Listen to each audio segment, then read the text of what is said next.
देखो ये optional exercise का फर्स्ट क्वेश्चन है, हम ऑप्शनल एक्सरसाइज नहीं कर रहे हैं, ठीक है, ऑप्शनल एक्सरसाइज नहीं कर रहे हैं, हम सिलेक्टेड क्वेश्चंस कर रहे हैं ऑप्शनल एक्सरसाइज से, एग्जाम्पलर बुक से या और कहीं से। हमारा एनसीईआरटी का जो कंटेंट है वो हम पूरा कर चुके हैं, 13.4 तक ही है, 13.3 तक। 13.4 हमारा फ्रस्टम है जो सिलेबस से आउट है, ठीक है, तो वो हम नहीं कर रहे हैं। ये क्वेश्चन कॉपी करो सारे।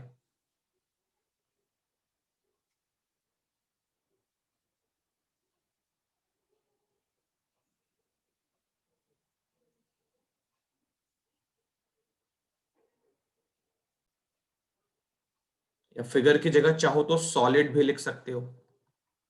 Find the volume and surface area of the solid so obtained.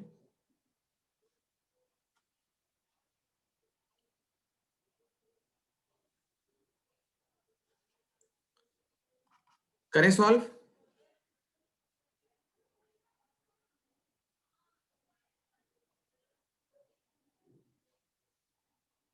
Yes sir.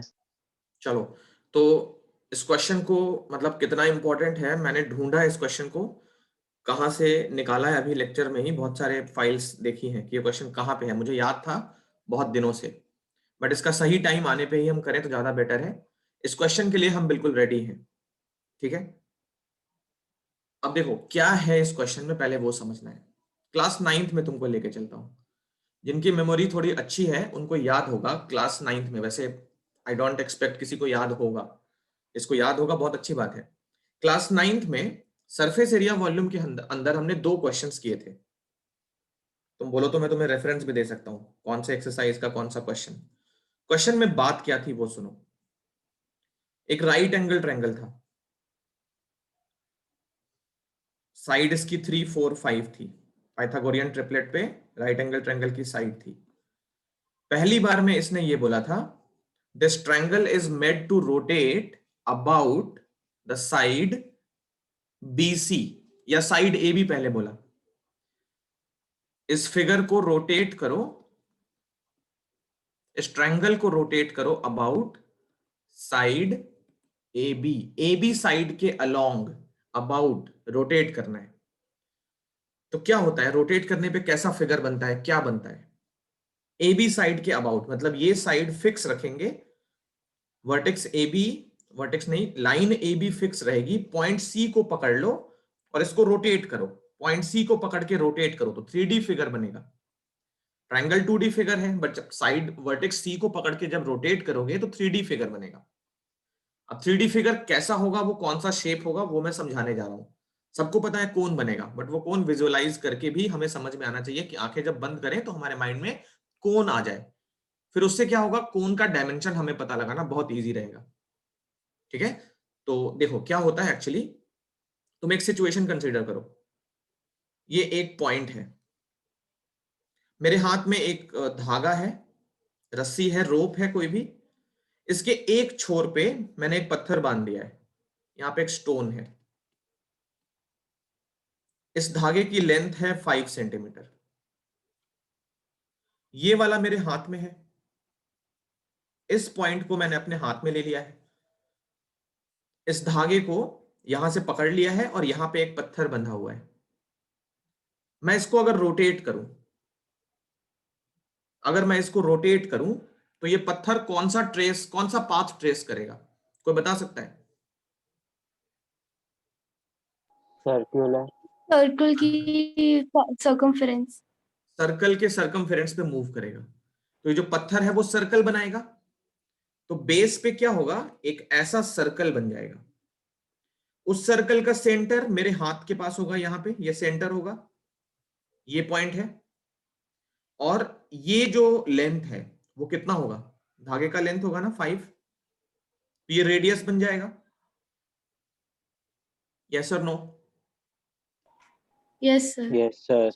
अब यहां देखो मेन फिगर में, इस पॉइंट पे मैंने अपना हाथ रख लिया है, ये वो धागा है, ये वो धागा है, पॉइंट सी को रोटेट करना है, मैंने बोला है पॉइंट सी को रोटेट करना है, ए बी साइड को फिक्स रखनी है। तो क्या करो, इस ए बी साइड को बिल्कुल दिमाग से निकाल दो, 3 जो लेंथ है ना बिल्कुल दिमाग से निकाल दो।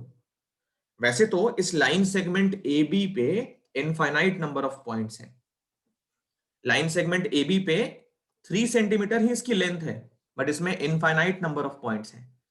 तो उन सारे पॉइंट्स में सबसे नीचे वाला पॉइंट इमेजिन करो, वहां पे मेरा हाथ है। तो एक सर्कल बेस पे बनेगी, उसका रेडियस कितना होगा 4। ये सर्कल बेस पे बनेगा, उसका रेडियस कितना होगा 4। ये पॉइंट यहां पे मेरा हाथ है, ये पॉइंट बी वर्टेक्स है, ये पॉइंट सी है। पॉइंट बी से जस्ट ऊपर, जस्ट का मतलब जस्ट, जस्ट ऊपर एक और पॉइंट है। वो पॉइंट इस लाइन से कितना अवे है, 4 से कम, 4 से जस्ट कम, थोड़ा सा कम। यस और नो? जैसे पॉइंट सी इस पॉइंट बी से 4 सेंटीमीटर अवे है। तुम्हें पता है हम जैसे जैसे वर्टिकल हाइट के अलोंग ऊपर मूव करते हैं, ये जो लेंथ है वो कम होती चली जाती है। फाइनली जब पॉइंट ए पे पहुंचते हैं तो ये लेंथ वैनिश हो जाती है, जीरो हो जाती है। अब ये जो पॉइंट है और ये जो पॉइंट है, ये पॉइंट हम रोटेट करेंगे। एसी लाइन सेगमेंट पे जितने भी पॉइंट्स हैं वो सारे रोटेट होंगे, और एसी के जस्ट अपोजिट करस्पॉन्डिंग पॉइंट ये जो होगा वो फिक्स रहेगा। तो ए बी लाइन पे जितने पॉइंट्स हैं वो सारे फिक्स रखने हैं, क्योंकि ए बी लाइन को ही हमें फिक्स रखना है। तो ए बी लाइन पे जितने पॉइंट्स हैं उनके करस्पॉन्डिंग एक पॉइंट एसी लाइन पे भी होगा। तो एसी लाइन के सारे पॉइंट्स क्या करते जाएंगे, सर्कल बनाते जाएंगे ए बी के अलोंग। तो एक सर्कल इसके ऊपर बनेगा, एक सर्कल उसके ऊपर, इसके ऊपर, उसके ऊपर, उसके ऊपर। उन सारे सर्कल में क्या होगा, रेडियस कम होता चला जाएगा, रेडियस कम होता चला जाएगा। तो मैं तुम्हें फाइनल फिगर बनाता हूं, अगर हम ए बी के अलोंग रोटेट करते हैं तो फाइनल फिगर मैं तुमको समझाने की कोशिश करता हूं। देखो, एक कोन बन जाएगा, उस कोन में क्या होगा,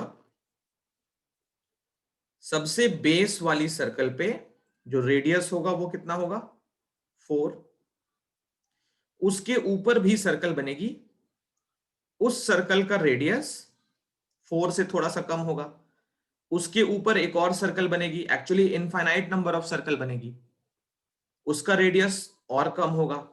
उसके ऊपर एक और सर्कल, तो एक और सर्कल इस तरीके से, फिर एक और सर्कल।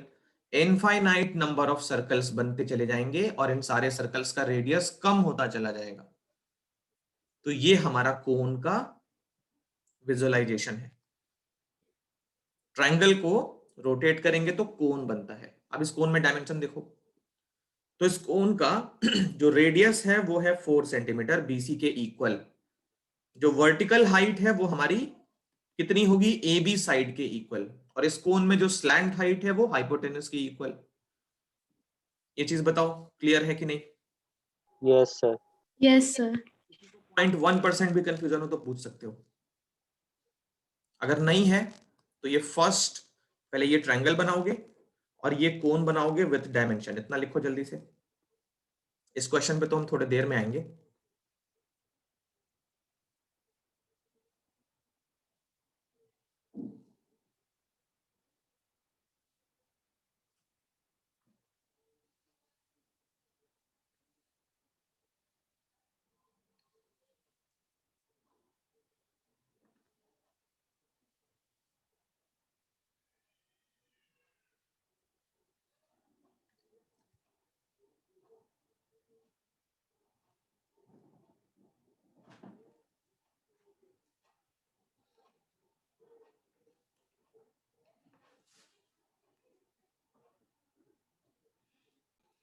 तो रोटेट करने के बाद जो कोन बनेगा उस कोन का volume, slant height, surface area, TSA, CSA सब निकाल सकते हैं। रोटेट करने के बाद जो कोन बनेगा उसका वॉल्यूम क्या होगा, 1/3 pi R square H. CSA pi R L, सारे डायमेंशन हमको पता है, हर चीज निकाली जा सकती है। Okay. Situation number 2, situation number 2, यही फिगर है, यही ट्रायंगल है, यही डायमेंशन है। अब थोड़ा रोटेट हम दूसरे तरीके से करेंगे। सिचुएशन नंबर 2 देखोगे, अभी कुछ भी लिखने की जरूरत नहीं है। यही फिगर, यही ट्रायंगल, सेम डायमेंशन साइड्स के, सेम वर्टेक्स। अब मैंने बोल दिया रोटेट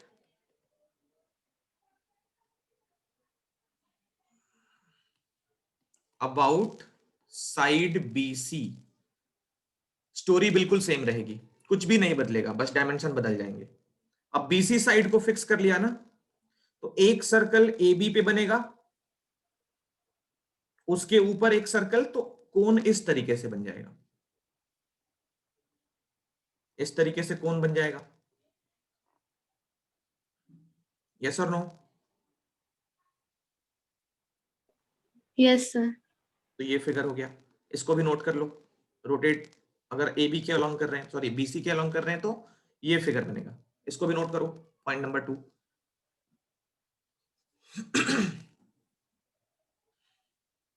इसके भी डायमेंशन चाहो तो आराम से निकाल सकते हो, रेडियस, हाइट और स्लैंट हाइट। AB अगर हमारा 4 है, नहीं AB 3 था पीछे वाले में, ये अगर 3 है, ये 4 है, ये 5 है, तो रेडियस कितना हो जाएगा 3, हाइट कितनी हो जाएगी 4, और स्लैंट हाइट 5। ये वाली हाइट होगी, ध्यान रखना, BC जो है वो हाइट बनेगी इस पर, जिसके अबाउट रोटेट करते हैं वो हाइट होती है।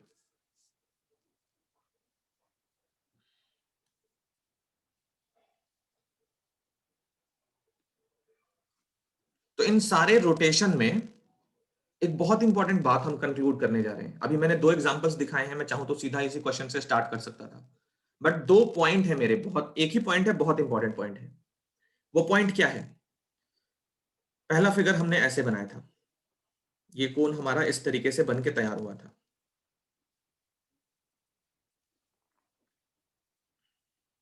ये ट्रायंगल A, ये ट्रायंगल B, ये ट्रायंगल C। पहला पॉइंट मेरा ये है कि अगर हम AB के अलोंग रोटेट कर रहे हैं, AB के अलोंग रोटेट कर रहे हैं, तो AB साइड बिल्कुल फिक्स रहेगी। AB साइड का कोई भी पॉइंट अपनी जगह नहीं छोड़ेगा, AB का कोई भी पॉइंट अपनी जगह नहीं छोड़ेगा, ठीक है। जो बेस है वो रेडियस फॉर्म करने के काम आएगी। तो रोटेट कौन सा पॉइंट होगा? रोटेट होगा AC पे सारा पॉइंट, AC पे जितना भी पॉइंट है वो रोटेट होगा, AC पे जितने भी पॉइंट्स हैं वो सारे रोटेट होंगे, ठीक है। और इस तरीके से रोटेट होंगे, जैसे मान लो ये पॉइंट कैसे रोटेट होगा, तो ये पॉइंट जब रोटेट होगा तो इस पॉइंट का डिस्टेंस इसके सामने वाले करस्पॉन्डिंग पॉइंट से इक्वल रहेगा, तभी रेडियस फॉर्म होगी और सर्कल फॉर्म होगी। ये डिस्टेंस अगर बदल गया तो सर्कल फॉर्म नहीं होगी, मतलब यहां पे 90 डिग्री एंगल बनेगा। ये पॉइंट कैसे रोटेट होगा? AC पे है तो रोटेट होगा, और अपने करस्पॉन्डिंग AB वाले पॉइंट से इक्वल डिस्टेंस पे रहेगा, ये परपेंडिकुलर रहेगा, तभी यहां पे सर्कल बनेगी। उसी तरीके से C पॉइंट, तो C पॉइंट कैसे रोटेट होगा? वो एग्जैक्टली B से इक्वल डिस्टेंस सर पे आपकी रोटेट होगा। वॉइस ब्रेक हो रही है। C पॉइंट जब रोटेट होगा तो वो एग्जैक्टली B से इक्वल डिस्टेंस पे रहेगा, B से इक्वल डिस्टेंस पे रहेगा, और ये डिस्टेंस कितनी होगी 4 या 5 जो भी रेडियस है। तो ये बात ध्यान रखोगे, कौन से लाइन के पॉइंट्स रोटेट होंगे और कौन सी लाइन के पॉइंट्स रोटेट नहीं होंगे। अब हम इस क्वेश्चन पे आते हैं। सारे इंफॉर्मेशन जो हमें चाहिए थे वो हमने कलेक्ट कर लिए हैं। अब इस क्वेश्चन पे आते हैं। इस क्वेश्चन को एक बार पढ़ते हैं सबसे पहले। जो 9th में क्वेश्चन था उसमें हम जो 90 डिग्री फॉर्म करने वाली साइड थी उनके अलोंग रोटेट करते थे। राइट ट्रायंगल साइड्स वही है 3 4 अदर देन 5, थर्ड साइड वो नहीं दे रहा है, क्वेश्चन को ट्विस्ट कर रहा है। राइट ट्रायंगल है, sides other than hypotenuse 3 and 4 है। तो देखो इस फिगर को मैं अच्छे से बनाता हूं ताकि हमें क्लियर पता चले हो क्या रहा है, क्योंकि डायरेक्ट सॉल्यूशन देखोगे तो ये सब ऊपर से चला जाएगा। Good evening sir. Good evening Himang, बहुत टाइमली। सर मैंने वंश को बता दिया सर, मेरा नेट बहुत ही पता नहीं सर क्या हो गया था। देखो तो ये राइट ट्रायंगल है, साइड्स हैं इसकी 3 और 4। हाइपोटेनस तो बहुत इजी है निकालना, 5 हो जाएगा हाइपोटेनस। ये मान लो 3 है, ये मान लो 4 है, ये मान लो 5 है। Is made to revolve about its hypotenuse, ये मतलब पंच है, इस ट्रायंगल को रोटेट करना है अबाउट हाइपोटेनस। तो हमने ये तो किया ही नहीं है 9th में। 9th में हमने अबाउट AB किया है, अबाउट BC किया है। AC के अबाउट रोटेट कैसे होगा? सुनो, पहले फिगर में जो मैंने अभी दोनों फिगर्स बनाए थे, अगर ए बी के अबाउट रोटेट करते थे तो पॉइंट सी को पकड़ के घुमाते थे। ए बी साइड के अबाउट का मतलब ये दोनों पॉइंट और इनसे बनने वाली लाइन फिक्स रहेगी, वो नहीं घूमेगी। कौन सा वर्टेक्स बच गया? सी बच गया। तो सी को पकड़ के रोटेट करेंगे, तो सी को रोटेट करेंगे, ये 4 जो है वो रेडियस बनाने के काम आएगी। सेकंड में हमने क्या किया था? बीसी के अबाउट रोटेट किया था, तो बीसी लाइन का एक भी पॉइंट अपनी जगह नहीं छोड़ेगा। ए जो है वो रोटेट होगा, ए का मतलब ए बी है वो रोटेट होगी। थर्ड पार्ट, अगर इसने AC के अबाउट रोटेट करने को बोला है तो AC का कोई भी पॉइंट अपनी जगह नहीं छोड़ सकता। कौन सा वर्टेक्स घूमेगा इस बार? Sir B. बी घूमेगा। तो बी घूमेगा मतलब क्या होगा? बी पॉइंट AC से इक्वल डिस्टेंस पे घूमेगा। बी पॉइंट जो है वो AC से इक्वल डिस्टेंस पे रोटेट होगा। तो बी रोटेट होगा AC से इक्वल डिस्टेंस पे, मतलब ये वाला डिस्टेंस जो है परपेंडिकुलर डिस्टेंस, ये कांस्टेंट रहेगा, ये लेंथ हमेशा कांस्टेंट रहेगी। और क्या होगा? ए बी लाइन पे जितने भी पॉइंट्स हैं, ए बी लाइन पे जितने भी पॉइंट्स हैं वो AD लाइन के पॉइंट्स के करस्पॉन्डिंग इक्वल डिस्टेंस पे रोटेट होंगे। देखो इधर मैं रोटेट करके दिखाता हूं क्या बनेगा। पहले कुछ इंपॉर्टेंट पॉइंट्स नोट करो, मतलब माइंड में नोट करो। AC के अलोंग अगर हम रोटेट करेंगे तो पॉइंट B रोटेट होगा। पॉइंट B जैसे ही रोटेट होगा AB भी घूमने लगेगा और BC भी घूमने लगेगा, क्योंकि पॉइंट B जब हिलाओगे अपनी जगह से तो AB तो एक जगह पे रहेगा नहीं। ये पॉइंट थोड़े ना यहां से हटा सकते हैं। पॉइंट जब इसको टच करोगे तो इस पॉइंट से AB साइड भी कनेक्टेड है, BC भी कनेक्टेड है, दोनों साइड घूमने लगेगी साथ साथ, है कि नहीं? यस और नो? Yes sir. ये पीछे वाले क्वेश्चन में भी ऐसे ही हुआ था। पॉइंट सी को जब रोटेट कर रहे थे, पॉइंट सी को जब रोटेट कर रहे थे तो पॉइंट सी से कौन कौन सी साइड कनेक्टेड थी? AC और BC। अगर सी को घुमाएंगे तो AC साइड भी अफेक्ट होगी, ये भी अफेक्ट होगी, ये भी अपना जगह छोड़ेगा, ए भी बस फिक्स रहेगा। बहुत ही ऑब्वियस सी बात है ये। तो अगर बी को पकड़ के घुमाएंगे तो AB साइड भी घूमेगी और BC भी घूमेगी। इस तरीके से घूमेंगे दोनों कि AB के सारे पॉइंट्स और BC के सारे पॉइंट्स AC से इक्वल डिस्टेंस पे रोटेट होंगे। फिर से, AB के सारे पॉइंट्स, जितने भी पॉइंट्स AB पे हैं वो AD तक के पॉइंट्स के लिए करस्पॉन्डिंग पॉइंट्स होंगे। तो ये सारे पॉइंट्स इन सारे पॉइंट्स के रेस्पेक्ट में इक्वल डिस्टेंस पे रोटेट होंगे। इसी तरीके से BC पे जितने पॉइंट्स हैं वो सारे पॉइंट्स DC के लिए करस्पॉन्डिंग होंगे और यहां से ये इक्वल डिस्टेंस पे घूमेंगे। अब फिगर कैसे बनेगा वो देखो। मैं फाइनल फिगर बनाता हूं, किसको किसको समझ में आ गया बस मुझे यस और नो करके बता दोगे। AC को मैं वर्टिकल लेता हूं बस समझने के लिए, थोड़ा सा अच्छा फील आएगा इसलिए। ये हमारा AB है और ये है BC, इन दोनों के बीच में राइट एंगल ट्रायंगल है। तो देखते रहना, ये पॉइंट है A, ये पॉइंट है C, ये पॉइंट है B। सबसे पहले B तो इक्वल डिस्टेंस पे है, ये डिस्टेंस कितना है? ये BD है, ये पॉइंट D है, ये पॉइंट D है। तो BD क्या करेगा? यहां पे एक सर्कल बनाएगा, उसका रेडियस R रहेगा, तो ये सर्कल ऐसे बना लेगा BD। ठीक है, ये पॉइंट, इस पॉइंट से एक सर्कल बनेगा, क्योंकि ये पॉइंट मान लो AC लाइन से, जस्ट इमेजिन ये पॉइंट AC लाइन से अगर 3 मीटर अवे है, 3 सेंटीमीटर अवे है, तो वो हर समय 3 सेंटीमीटर अवे रहेगा, है ना? तो यहां पे भी एक 3 की रेडियस वाली सर्कल बन जाएगी। एक सर्कल यहां पे भी बनेगी 2.5 की रेडियस की, एक सर्कल यहां पे भी बनेगा 1 के रेडियस का, एक पॉइंट 0.2 के रेडियस का। तो एक कोण हमको ऐसे मिलेगा ऊपर, एक कोण हमको ऊपर मिलेगा, दूसरा कोण नीचे भी बनेगा, नीचे भी तो एक सर्कल बनेगी। अगर ये पॉइंट AC के रेस्पेक्ट में 2 मीटर अवे है तो वो हर समय 2 मीटर अवे ही रहेगा, या एक सर्कल ऐसे बन जाएगा। ये पॉइंट AC के रेस्पेक्ट में अगर 1 मीटर अवे है तो वो हर समय 1 मीटर अवे रहेगा, एक सर्कल यहां बन जाएगा, एक सर्कल यहां बन जाएगा। तो एक कोण हमको नीचे भी मिलेगा इस तरीके से। तो फाइनल फिगर जो बनेगा वो कुछ ऐसे बनेगा।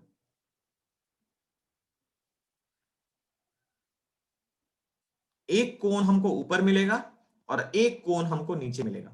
कितने लोग एग्री करते हैं इस बात पे?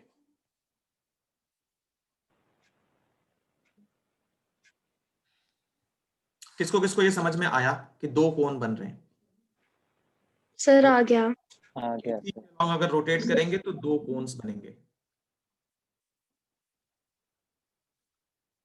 AC ये है, ये पॉइंट D है, ये पॉइंट B है, तो दो कोन्स बनेंगे।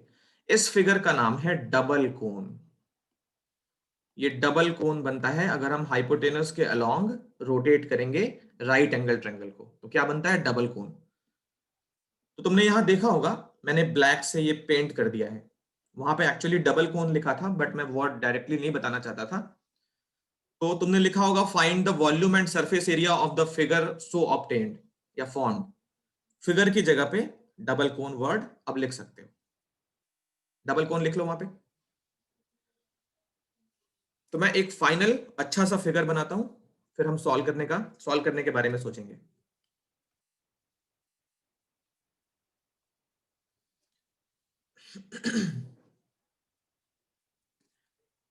कैलकुलेशन में बहुत सारे दांव पेच हैं, तो तुम्हें मेरा सॉल्यूशन देखना है, सिर्फ लिखने के बारे में सोचना भी नहीं है,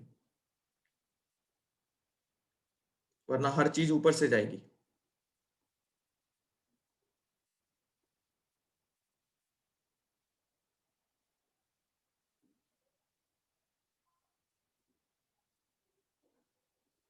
A B C D, इसको ले लिया E।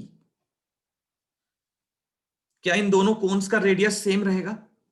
Yes sir. ओके, तो ये R ले लिया दोनों कोन के रेडियस को। देखो डबल कोन जो है वो ऊपर वाले कोन को फर्स्ट कोन बोलेंगे, ऊपर वाले कोन को फर्स्ट कोन बोलेंगे, नीचे वाले कोन को सेकंड कोन बोलेंगे। तो फॉर फर्स्ट कोन, अच्छा निकालना क्या क्या है? वॉल्यूम और सरफेस एरिया। सरफेस एरिया मतलब टोटल सरफेस एरिया, है ना? सरफेस एरिया मतलब टोटल सरफेस एरिया, इस पूरे फिगर का total surface area. For first cone radius unknown है, पता नहीं है अभी, और इसकी हाइट क्या होगी फर्स्ट कोन की?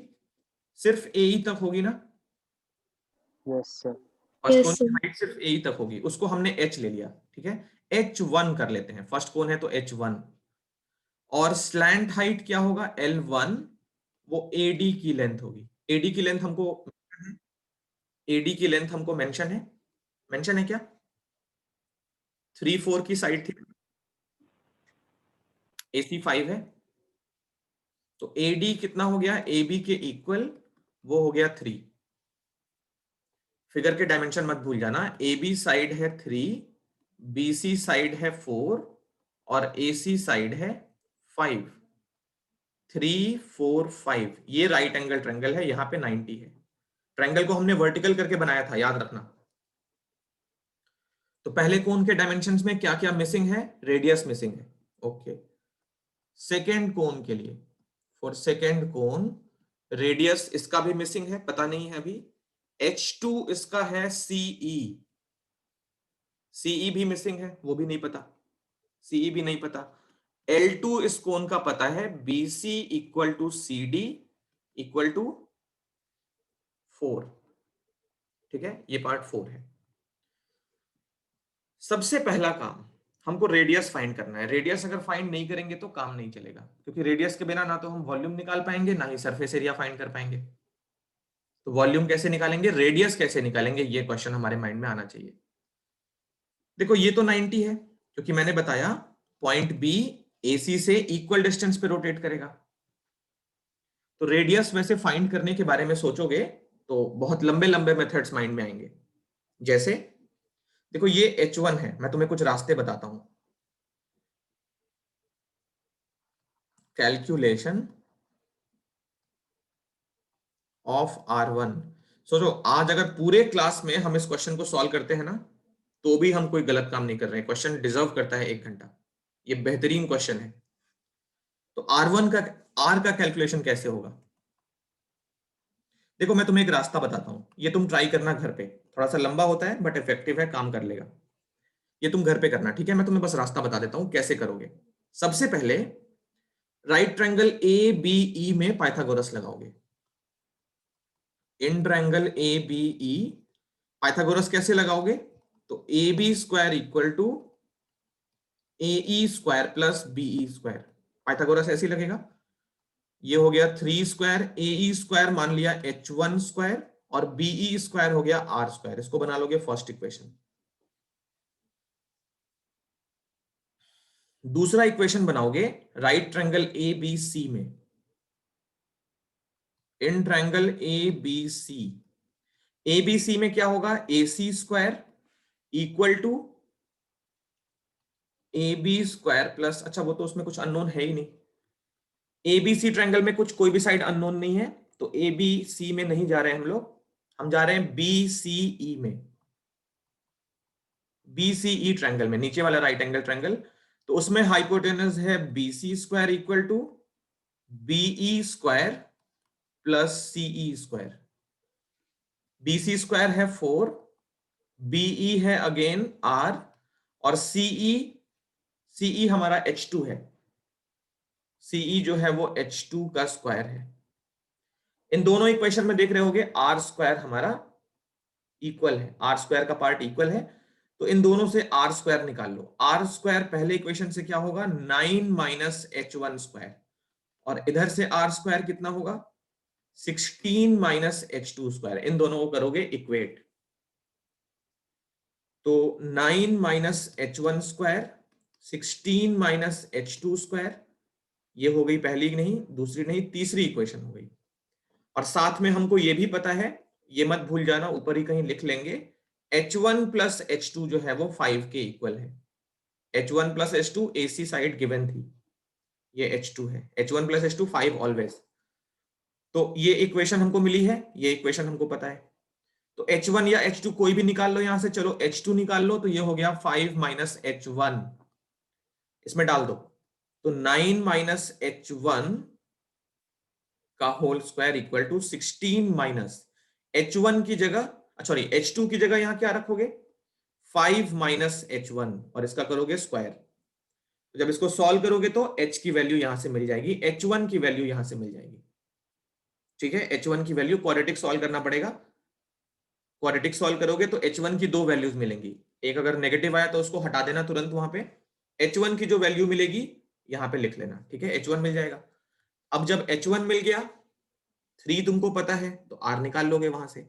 मैंने पहले ही बोला था ये थोड़ा सा लंबा मेथड है बट इफेक्टिव है, ये भी काम करता है।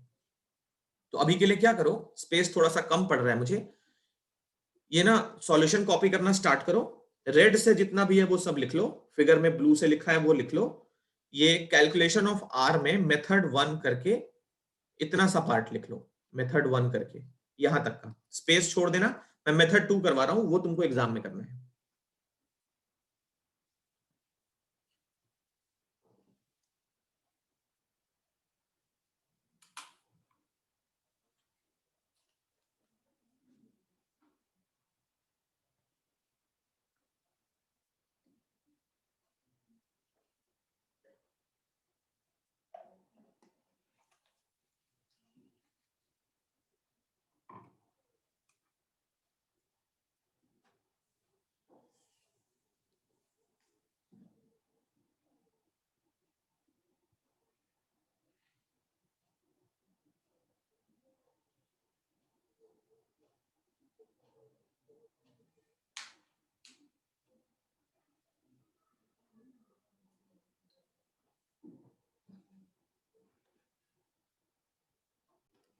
ये h1 निकल जाने के बाद हमको r निकालना है, ठीक है ना? ध्यान रखोगे, h1 निकल जाने के बाद पाइथागोरस लगाना है इस वाले ट्रायंगल में, ए बी ई में, या अगर तुमने h2 निकाला है पहले तो नीचे वाले ट्रायंगल में पाइथागोरस।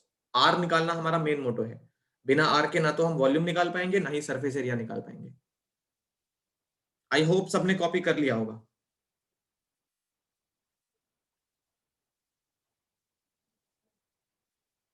चलते हैं आगे फिर, मेथड 2 सबने कॉपी कर लिया होगा। Yes sir. अब देखो मेथड 2 जो तुम्हें एग्जाम में करना है, एग्जाम में ऐसे नहीं करना है, ठीक है, जैसे अभी मैंने बताया ये मेथड नहीं करना है, काफी लंबा है, एग्जाम में ये सजेस्टेड नहीं है इस तरीके से रेडियस फाइंड करना।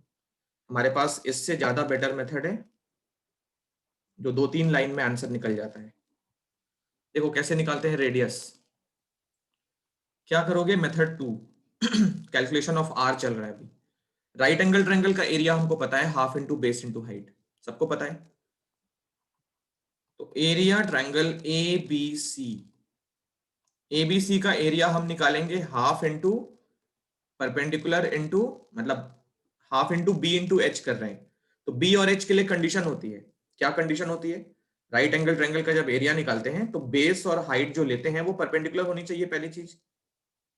ऐसा नहीं कि इस साइड को ले लिया, हाफ बेस इंटू हाइट लगा लिया, नहीं चलेगा, बेस और हाइट परपेंडिकुलर होना चाहिए। तो यहाँ पे देखो ये 90 डिग्री एंगल है, इसको यूज कर लेंगे, तो half into base into height, A B और बीसी को बेस और हाइट ले लेंगे। इसी ट्रायंगल का एरिया हम चाहे तो एसी को बेस और बी को हाइट लेके भी निकाल सकते हैं। एबीसी का एरिया ही हम एसी को बेस लेके बी को हाइट लेके भी निकाल सकते हैं। तो half into base into height, दोनों सेम फिगर्स के एरिया हैं तो इनको करेंगे equate. 1/2 into A B into B C, 1/2 into A B into B C equal to 1/2 into A C into A. Value put करो, उससे पहले हाफ को हाफ से उड़ा दो।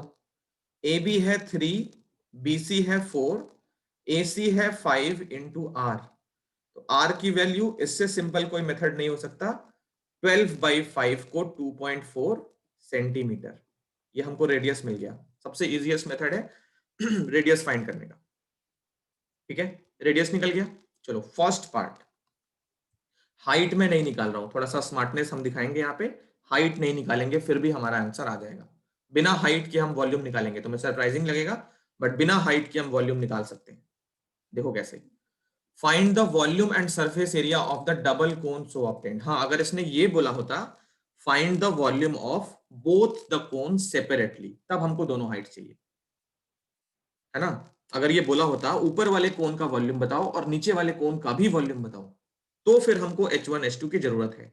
इसने बोला है डबल कोन का एक ही बार में वॉल्यूम बताओ, दोनों कोन का वॉल्यूम ऐड करके पूछा है। सरफेस एरिया में भी वही काम करना है। तो V1 प्लस V2 ये है वॉल्यूम पूरे डबल कोन का। कैसे लिखेंगे, V1 की जगह पे 1/3 पाई R स्क्वायर H1, V2 की जगह पे 1/3 पाई R स्क्वायर H2। तो 1/3 पाई R square common, H1 plus H2 जिसकी वैल्यू 5 है। तो हमें सेपरेट हाइट्स की जरूरत नहीं है। 1/3 पाई को क्या रखना है उसने हम पे छोड़ दिया है, तो अभी हम थोड़ी देर बाद देखते हैं पाई क्या रखेंगे। पाई को पाई रखने दो, 2.4 का स्क्वायर, और H1 प्लस H2 रखेंगे 5, H1 प्लस H2 रखेंगे 5। तो पाई का कुछ काम नहीं बन रहा है, 3.14 ही लेना पड़ेगा। 1/3 इंटू 3.14 इंटू 2.4 का स्क्वायर 5.76 इंटू 5, इन सबको करो मल्टीप्लाई तो सिंप्लीफाई करके वॉल्यूम मिल गया सेंटीमीटर क्यूब में। कैलकुलेशन पार्ट कर लोगे आसानी से, इसमें कोई मल्टीप्लाई करने में बड़ी बात नहीं है। तो यहां तक कॉपी करो, कैलकुलेशन ऑफ आर ये मेथड 2 है। फिर फर्स्ट पार्ट हमने वॉल्यूम निकाला है अभी दोनों का। मैं फिर से बोल रहा हूं, हमें हाइट निकालने की जरूरत तब तक नहीं है जब तक ये सेपरेट कोन्स का वॉल्यूम ना पूछे। इसने पूछा है डबल कोन का वॉल्यूम बताओ, तो हमें दोनों कोन का वॉल्यूम ऐड करके चाहिए, इसीलिए हमने उनका सम देख लिया है। कॉपी करो।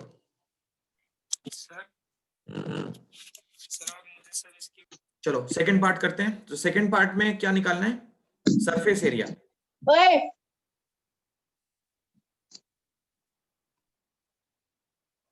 सेकंड पार्ट में सरफेस एरिया।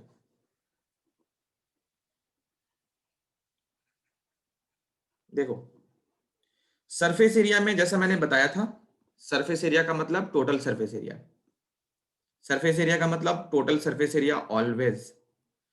तो डबल कोन का सरफेस एरिया चाहिए हमको, जो जो फेस हमको दिख पाएगा उसी का एरिया निकालेंगे, जो जो फेस हम देख पाएंगे उन्हीं पार्ट का एरिया निकालेंगे। सबसे पहले हम कोण 1 का CSA देख सकते हैं।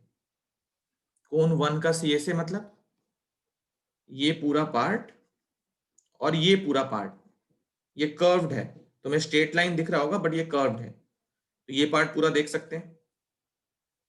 तो सरफेस एरिया इस सॉलिड का, surface area of double cone equal to CSA of cone 1। आगे देखो, फिर नीचे वाले कोन का भी हम CSA देख सकते हैं, नीचे वाले कोन का भी CSA हमको दिख जाएगा। तो प्लस CSA ऑफ कोन 2। क्या और कोई रीजन देख सकते हो? और कोई रीजन देख सकते हो? No sir. कोई है जो इस पार्ट को देख सकता है? Hmm, no sir. नहीं देख पाओगे, ये पार्ट दिखाई नहीं पड़ेगा। तो जब दिखाई नहीं पड़ेगा फिर एरिया किस बात का?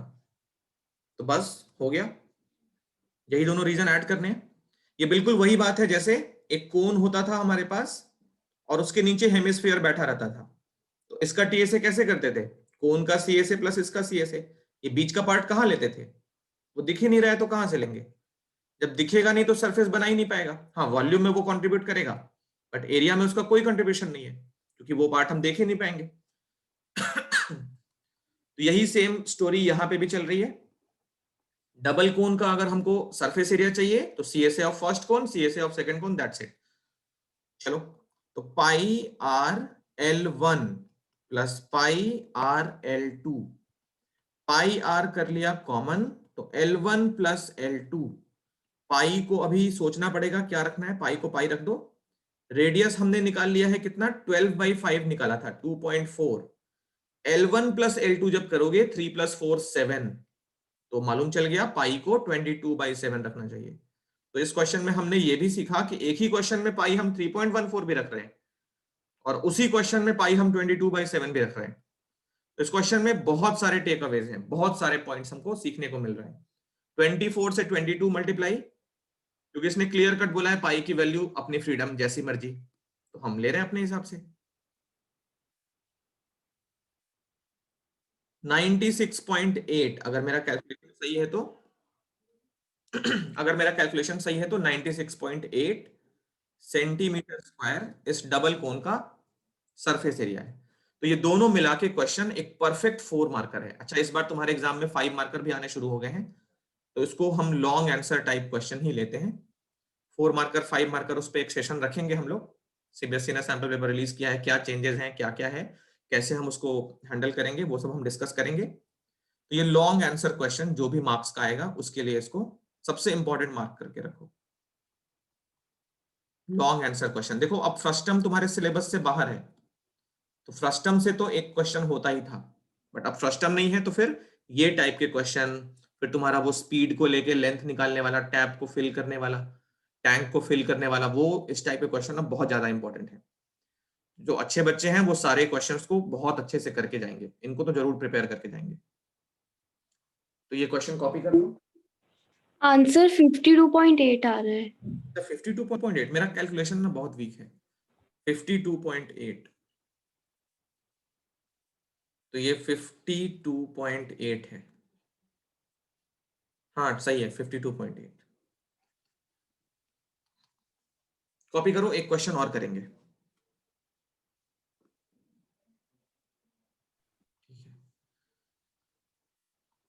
इसका आंसर देख लो, 30.14 और 52.75। कैलकुलेशन देख लेना, कैलकुलेशन मेरी जिम्मेदारी नहीं है। सही से कैलकुलेट करोगे तो आंसर आ ही जाएगा, नहीं करोगे तो नहीं आएगा। कैलकुलेशन आंसर चाहो तो नोट कर सकते हो, सॉल्व करके मैच कर लेना। चलो, अब जल्दी जल्दी स्क्रीनशॉट लेना शुरू करो। इस क्वेश्चन को सॉल्व करना है, स्क्रीनशॉट लेना शुरू करो जल्दी जल्दी, 2-2 सेकंड में जल्दी से जल्दी स्क्रीनशॉट ले लो। ये सारे क्वेश्चंस कॉपी पे लिख लेना, उसके बाद सॉल्व करना। ये 2 क्वेश्चन हैं, इनको भी ले लो स्क्रीनशॉट।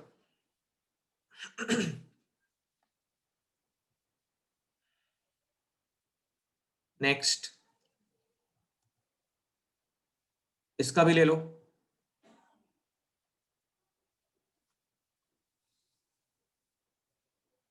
नेक्स्ट इसका भी ले लो।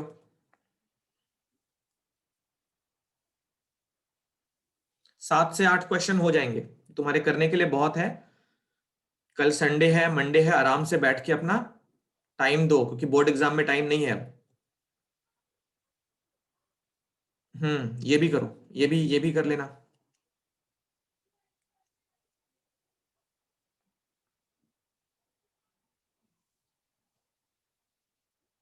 नेक्स्ट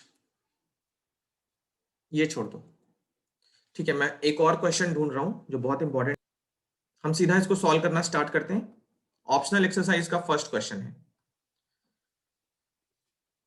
ये लिख लेना बुक से, ठीक है ना। ऑप्शनल एक्सरसाइज का फर्स्ट क्वेश्चन है कॉपर वायर है 3 mm इन डायामीटर, है ना। कॉपर वायर का डायमीटर है 3 mm, is wound about a cylinder whose length is 12 and diameter 10 है, so as to cover the curved surface of the cylinder.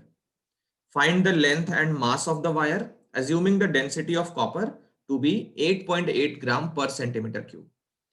Question में बहुत सारी बातें ये बता रहा है। देखो क्या है, एक सिलेंडर है। पहले फिगर अगर समझ आ गया तो क्वेश्चन भी पक्का समझ में आएगा, और फिगर ही समझ नहीं आया तो क्वेश्चन इम्पॉसिबल है समझ में आना। तब तो फिर रटोगे, जो कहीं से भी अच्छा आइडिया नहीं है। ये मान लो हमारा सिलेंडर है।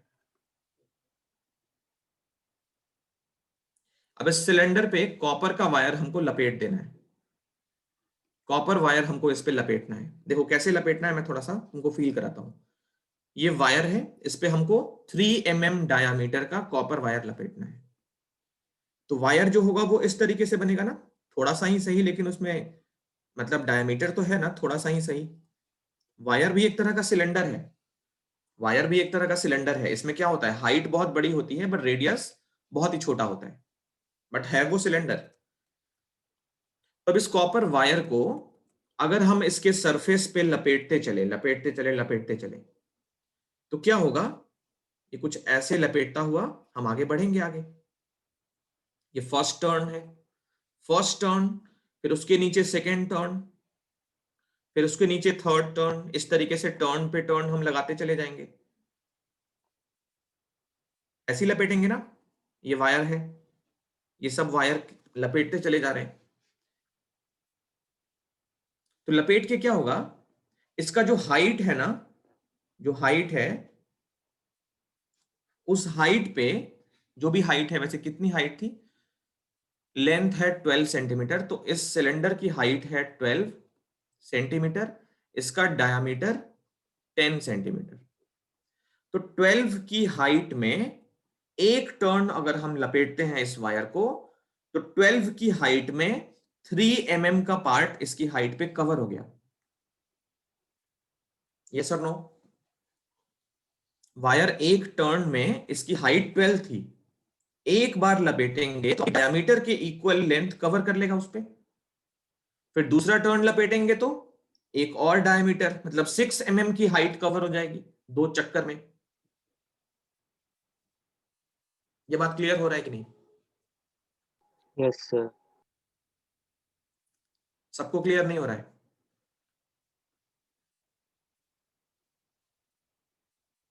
बोलो भाई।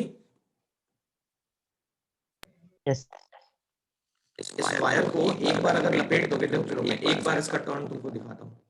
सर ये आपकी वायर, आवाज बहुत हो रही है। देखो मैं एक टर्न तुमको इस पे लपेट के दिखाता हूं।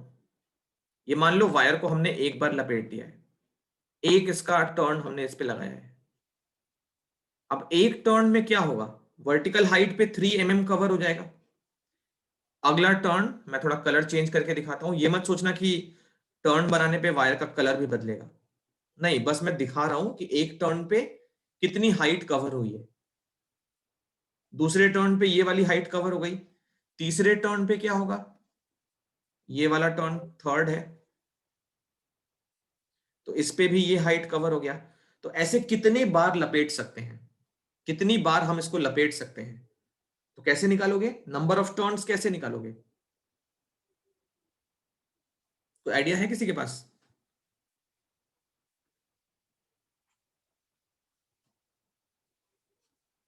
क्योंकि वायर की लेंथ बतानी है ना।